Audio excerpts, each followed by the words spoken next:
We have between 200 to 250,000, mostly men from Middle East, coming to Indonesia every year. They come as a tourist. Most of them are from Saudi Arabia. I can say 60% of them. 150,000 of them are from Saudi Arabia. And the rest, UAE, Qatar. The thing I want to talk about today is they don't come for the scenery. Then they don't come to Indonesia to look at the culture, the people, the food, but they come for sex. Now you may wonder, why not Thailand? The problem is Thailand, most of them are Buddhists.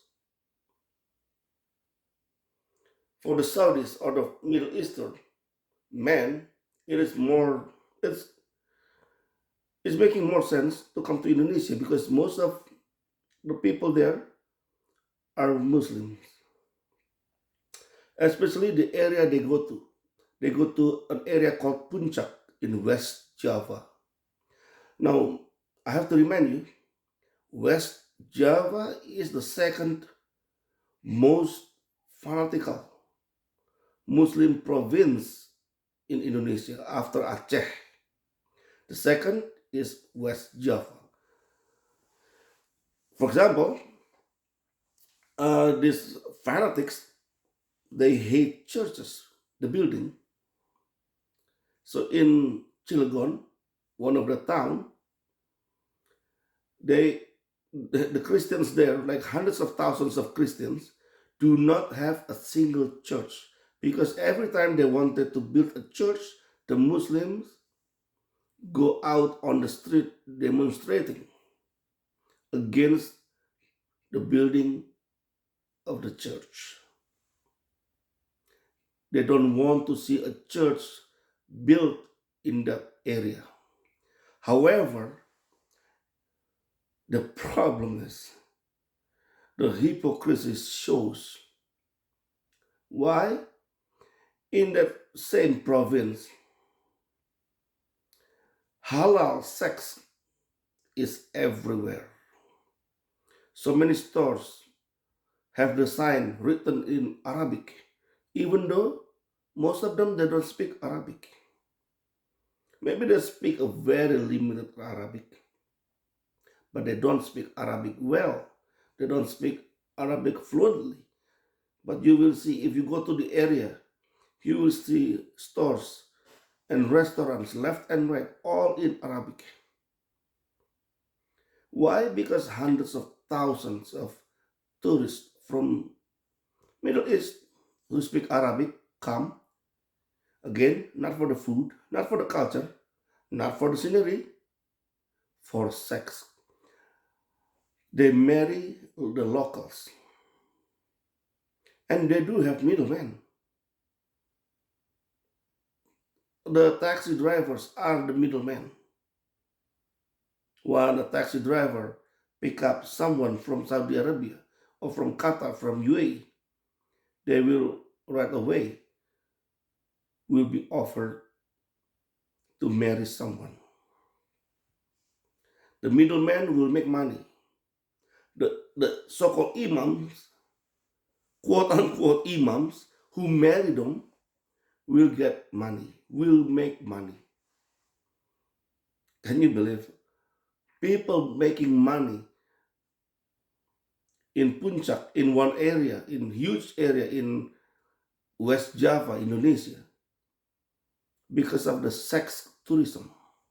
But this sex tourism is very hidden. Well, not hidden, because the government is saying they will do something about it. They will stop it. But until now, after how many years? After like 10, 15 years, nothing happened.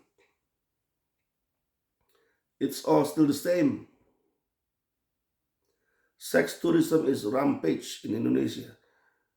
If you are a man, you can go to Indonesia, to West Java, the second most fanatical Muslim province in Indonesia, and marry a local woman for a month, for a week, for 3 days, for how many days you want.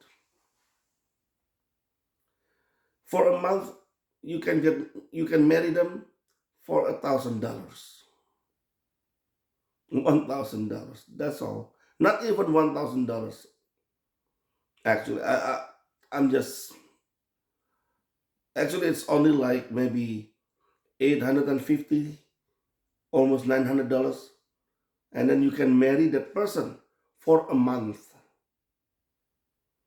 and then she will make money. The middleman will make money, and whoever marry them will make money, and the fake witnesses make money too. Can you believe this kind of tourism in Indonesia?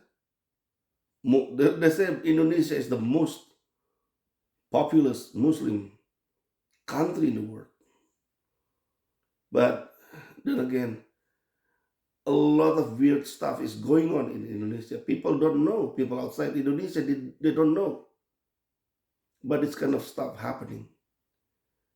And that's what happened in Indonesia. And you can check, you can Google it like sex tourism in Indonesia, and you will see one of the areas will be Puncak, and Puncak is in West Java. It will come up there, and then you can check on YouTube or whatever. There's always like documentary about it. Anyway, that's Muslims in Indonesia. So for me, there's not. It is not strange anymore. It is something normal now because I have been, like hearing so many weird stuff from Indonesia. So nothing surprises me anymore. Anyway, that's all from me. Whether you're a Christian, a Muslim, a Buddhist, or a Hindu, or even an atheist, God bless you all. Have a nice life.